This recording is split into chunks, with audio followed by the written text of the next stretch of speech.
Welcome, everyone, to the future.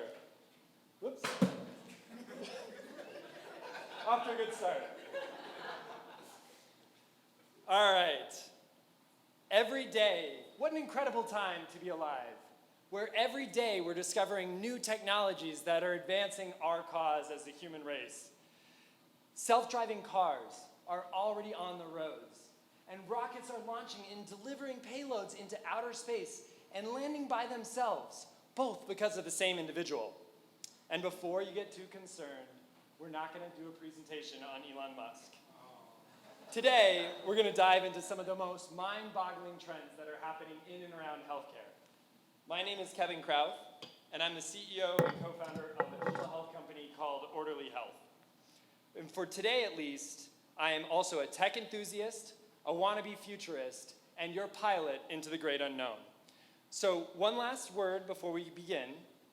The total cost of the Apollo program in today's dollars was $257 billion over the course of 13 years, for an average of about $20 billion a year.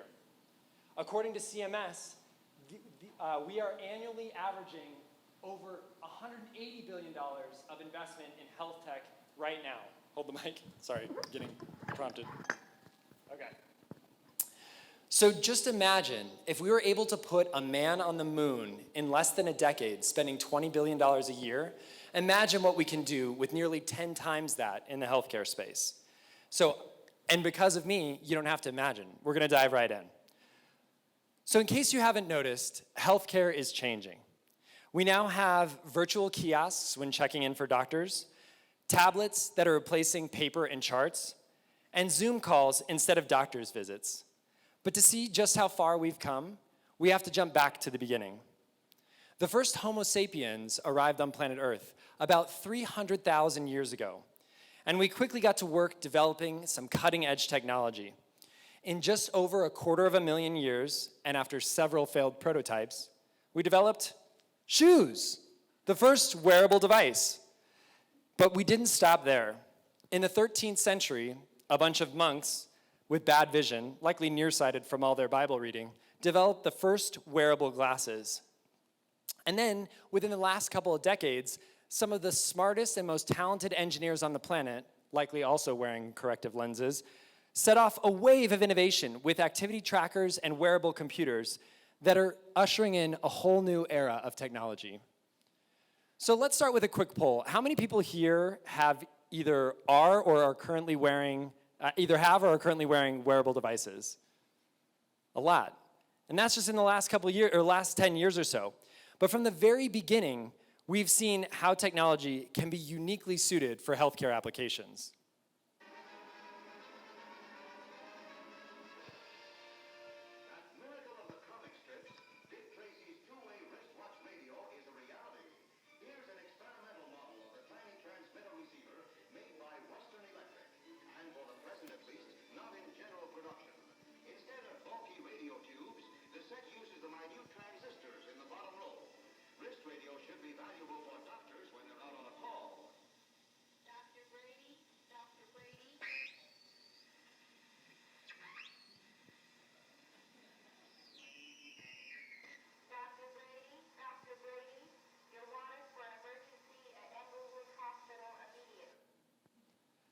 So we've come a long way since then, but one thing that's certain is that fashion has stayed exactly the same. So in 2010, a wristband that could show your step count was revolutionary, but a lot has changed in the last decade. Wearables now come in the form of rings, sunglasses, and even contact lenses. Wearables today can now track your location, your brain function in meditation, steps taken and distance traveled, sleep quality, calories burned, heart rate, blood oxygen level, ovulation, blood glucose levels, exertion, EKGs, seizures, and premeditated thoughts. Well, so maybe not that last one quite yet, but we are getting closer. So how does the future of wearables relate to the future of healthcare? Well, for starters, wearables have quickly evolved from being merely data trackers to enhancing human capabilities. Just look at Britain's new king. If there's a better blending of fashion and tech, I haven't found it. And while Google Glass may not have achieved widespread adoption, technologies are still being developed to add computers to our frame of vision. Exactly. It's all about giving you superpowers. We're building the world's first true augmented reality smart contact lens. So something that you can put on your eye, see content when you want to see it, have it disappear when you're not using it so you look like yourself and you're engaged in the real world. So we're taking all the elements we need to from a technical perspective and pulling them together inside a contact. Can't wait. Yeah, I can't wait either. If you guys have ever been tripped up by somebody using their Bluetooth headset, wait until we start having FaceTime conversations with our contact lenses. But what about applications for healthcare? At Johns Hopkins, they're already experimenting with doctors using augmented glasses during surgery. This is an amazing technology that was developed based on the type of headset that fighter pilots commonly use. But there is also a computer onlay that shows us not only the surface anatomy of the body, but also the internal structure of the bone in 2 planes, which is critical in terms of our directing a screw, let's say, into the bone and in the spine. By having all of that information right in front of you where you can attend to the patient and view the computerized images to show where you're directing that instrumentation, it's a game changer. So augmented reality has the potential to make doctors smarter and surgeries safer than ever before. As that doctor from Johns Hopkins mentioned, this is a game changer. Wearable tech is starting to reach beyond just providing more information to actually enhancing our capabilities as individuals. The next chapter of wearable technology, however, isn't just better devices. It's actually incorporating those devices into your day-to-day life permanently. We're probably still a long way off from creating a Tony Stark vision of Iron Man, but examples of embedded technology for our bodies is already here. You're certainly aware of some examples like pacemakers that help keep our hearts in rhythm, and artificial joints that help us with mobility and longevity of motion. But you may not be aware that it's now possible to help the deaf hear through cochlear implants using a chip that's implanted under the skin to communicate sound directly to the brain. And embedded technology is making giant leaps forward. Last year, surgeons at Duke University became the first in the US to transplant a completely artificial heart into a 39-year-old patient. For the technical details, I'll turn it over to the surgeon himself, Dr. Jacob Schroeder. The surgery itself is something that you'll rarely see. Essentially what you do is you actually remove both the left and right ventricles and then place the artificial heart in its place. This was a little bit challenging because Mr. Moore had prior surgery within the last month. I love his understatement. He's basically explaining how to replace a heart by saying that you have to first remove the heart, then replace it with an artificial one. And it's a little complicated because the guy had previously had surgery. But joking aside, fully artificial organs have the potential to save millions of lives a year for people waiting for human organs that are always in too short supply. And with so much sophistication already here, what's next for embedded technology? Well, for one, we're seeing tremendous progress in the field of bionics, with components that can be 3D printed to the exact specifications of a user and controlled through sensors in the skin that are detecting muscle twitches to the limbs on which they're attached. Or in the case of Ian Burkhart, who is paralyzed from the neck down, a brain implant has allowed him to regain motor function in his hands using what's known as neural bypass technology. Then, in April of 2021, Neuralink released the so-called Mind Palm video. Pager is the name. It's a rhesus macaque, which is the type of monkey that is very commonly used in this field. Implanted with 2 of the N1 devices, the Neuralink devices, performing brain control. The cursor on the screen. That's extremely significant because here, Neuralink is showing their new hardware, their new device in their hands, works in a monkey. That's the level that's necessary to convince the scientific community, to convince the FDA that you're ready to go into human clinical trials. Okay, so if we're talking about eccentric tech billionaires planting chips into your brain, What could possibly go wrong?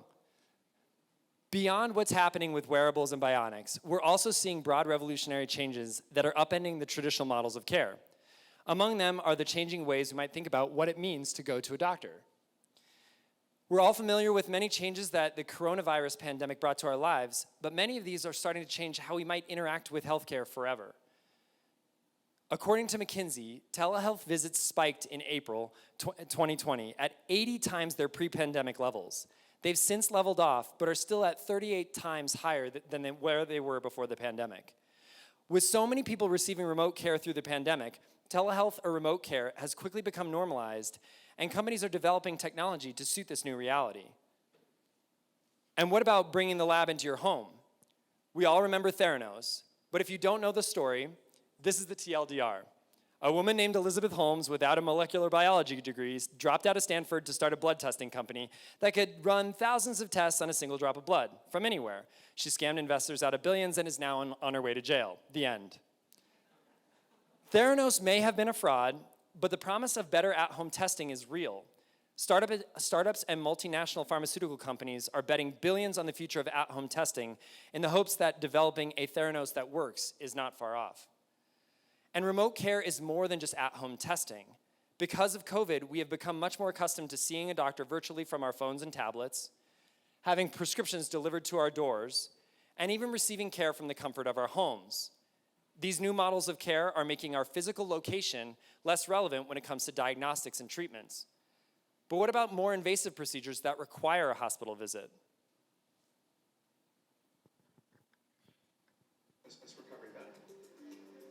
We're at the bedside of the patient, and we put all the ports in the patient as if we're going to do laparoscopy with tiny, small incisions. Then we attach the robotic system to the Trigger warning. You might want to look away if you get squeamish. 3D console right next to the patient in the room and perform the surgery right alongside the patient with our head in the 3D console. So we get 10 times magnification and much better visualization, so we can see tiny little blood vessels and dissect things in a very precise manner. And that fingertip movement allows the instruments inside the patient's chest cavity to move with levels of freedom and degrees of freedom that far exceeds my own hands. You are in a better situation than patients were 25 years ago.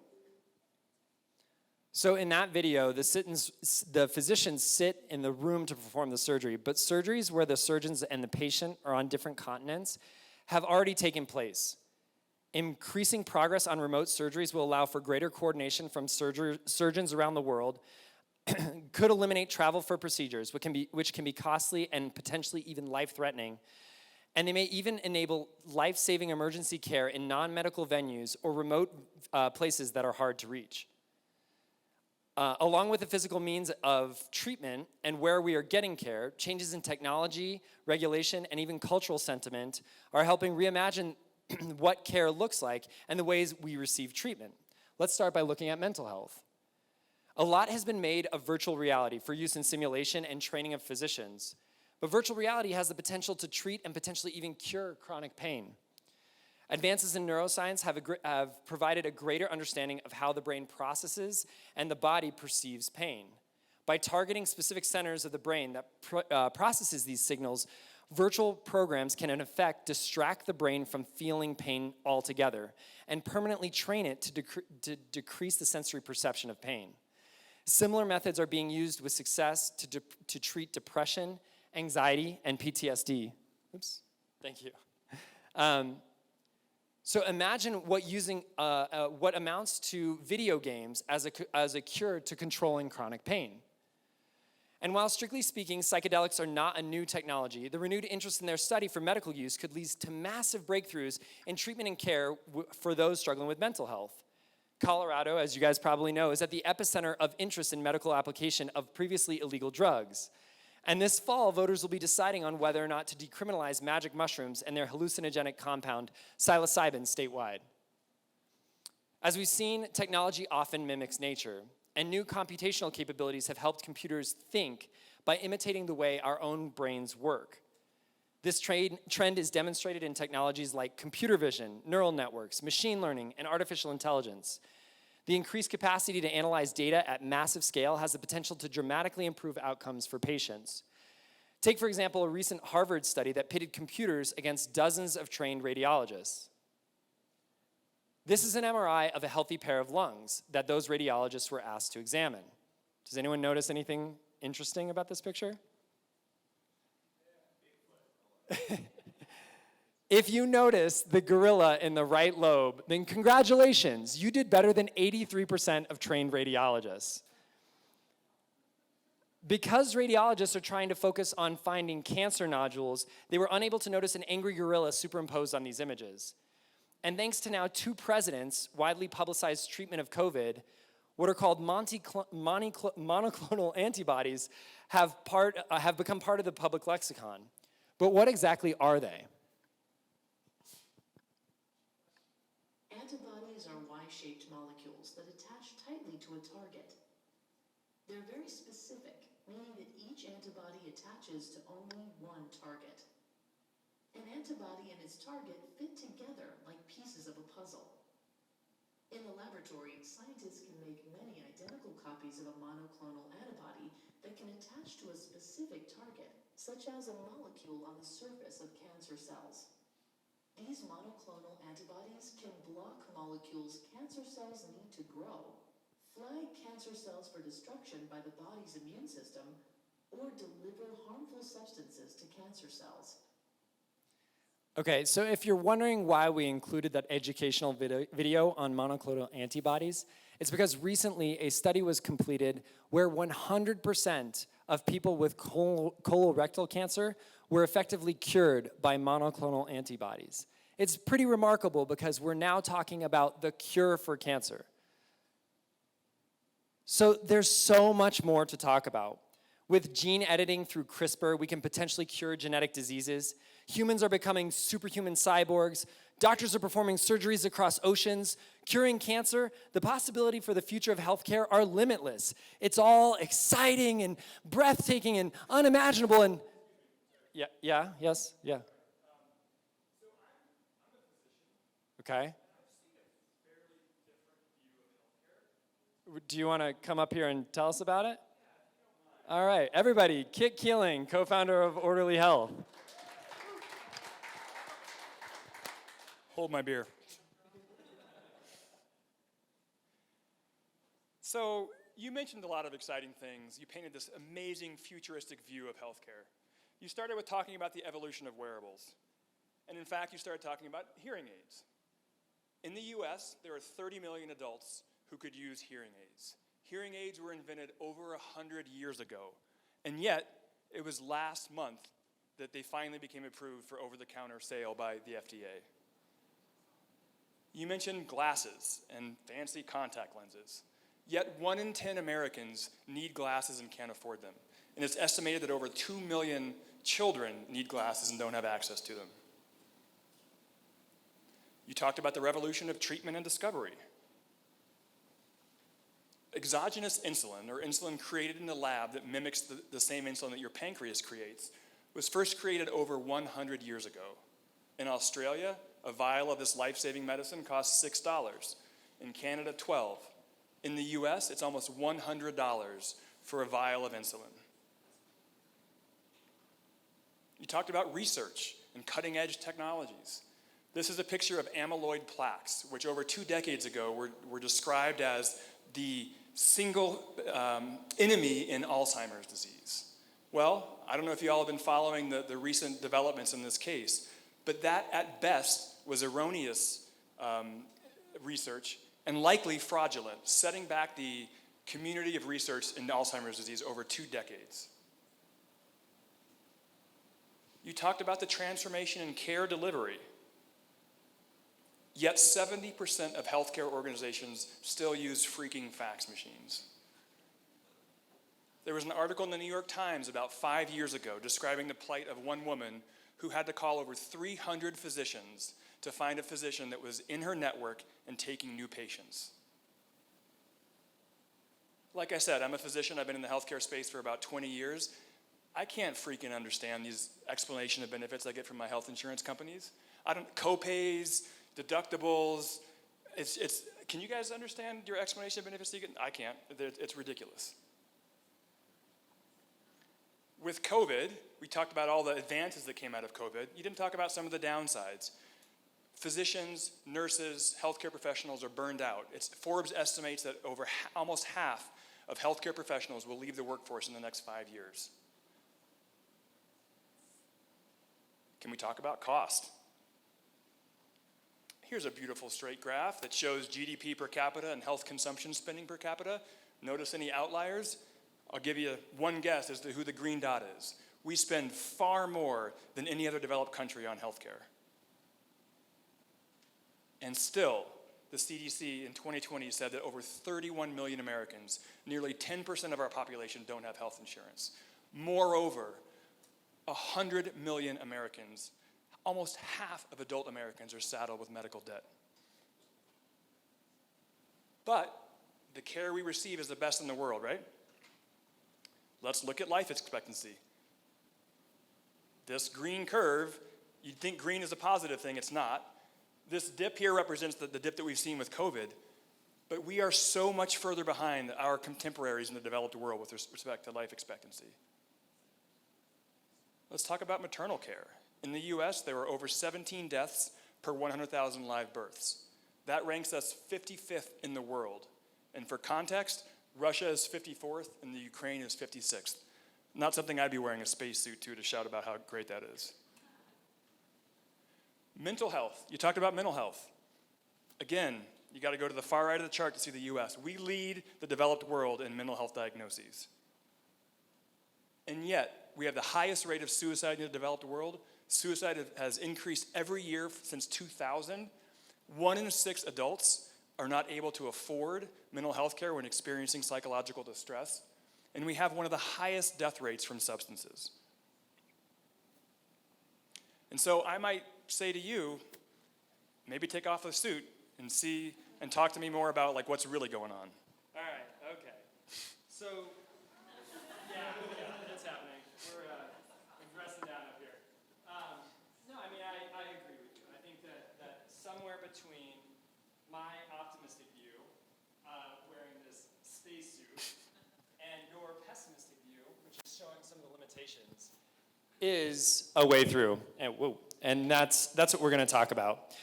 Starting with what is currently being done and what we can do to try to bridge the gap between what Kit presented and what I presented. So first, we have to get the basics right. In order for healthcare to realize its potential, we can't be squabbling over wrong data and communication issues. We really have to invest in communication and collaboration. And technology isn't enough. We need to harness existing capabilities and build out our infrastructure to help support these advances. We've all been hearing a lot about infrastructure lately, and while it's kind of a cultural meme, the need is real. We have to invest in back-end technologies that manage communication and data at scale in order to support the next wave of innovation. And of course, we can't get anywhere if we're constantly pulling against each other. More than technological innovations, companies will have to focus on business model innovations that align incentives and get us rowing together for the same vision and the same cause. And finally, we'll have to come together in a way that is connected and unify, allowing patients and doctors to easily transport data and ensure all touch points of care are coordinated. So for all the promise that healthcare brings, it doesn't matter if individuals can't access it. Companies will also need to focus on not just improving healthcare, but making it accessible to everyone in this room so that it's not just a few select billionaires that get the benefit of all this technology. So yeah, we need all of these pieces to build out the future of care. So Kevin, I really like is this thing even on? I really like the framework that you've laid out. I think that makes a lot of sense. And I'll go back to our original presentation of our title. Do you think that healthcare is going to live up to the vision of the future?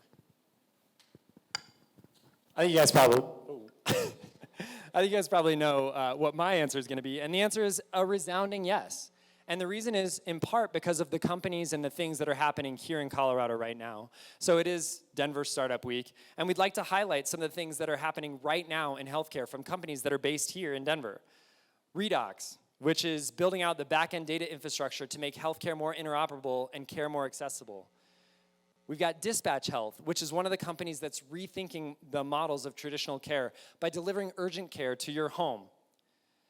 In the mental health space, we have Sondermind, taking a comprehensive approach to delivering mental health both in person and virtually. Or a new startup called Credo, which is taking the next step to digitizing charts to make providers more efficient and patients and more responsive to patients' needs. And of course, CirrusMD, which is on the leading edge of next generation telehealth. And we can't leave off Orderly. We're building out a platform to make provider data more accurate and more accessible for everybody. So because of all of these great companies that are based here, we really do believe that the future of healthcare is bright. And one of the things that we wanted to do with this presentation was bring together some of the innovators and the people who are interested in the space so that you guys could have time to network and chat with some of those people who are here. So if you represent one of the companies on the screen, please make yourself known to these people. And with that, we'll open it up to questions and networking and drinking. Thanks so much, guys.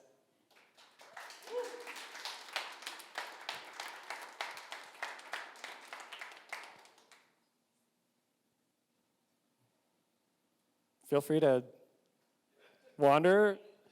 Yeah, you guys are dismissed, but if anybody has any questions, we're here for you.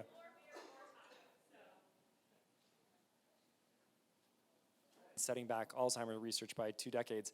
It's really unfortunate. It's the same thing with Theranos, right? Because now every time a blood testing company makes a huge innovation, a huge leap forward, they're going to be met with a ton of skepticism and have a much higher bar in order to get that initial investment. And a lot of times, particularly in biotech, you don't know what you're doing until you've run these experiments. You actually need the funding to run these experiments and start over. Failure is a part of the game. So what I can say from Orderly's perspective is that we are a very values-driven organization, and that's one of the reasons why Kit and I started this company, is to try to innovate in a space that we thought needed innovation and also ethical leadership. What I think I have a harder time answering is, how do you institutionalize ethical behavior across an entire ecosystem where so much is based on the bottom line and so many incentives are specifically driven to be unethical. That's one of the reasons why, again, you might be able to discern some of our leanings on the matter, but having a broader single-payer system where you take out some of the profit incentives is anathema to the United States, but is humanity and care for our population. So I don't know, you kind of have to balance those two things and make a value choice. I really am waiting for a strong voice in our leadership to do the things that we've done in the past. And I don't mean to get on a high horse here, but talking about space exploration, right? Like JFK saying, we do things because it's hard, right? I would love to see that voice in healthcare, and I don't think we've seen that leadership in a number of years.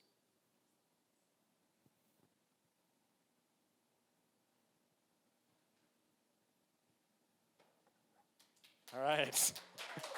Well, thanks, guys. Thanks for coming out.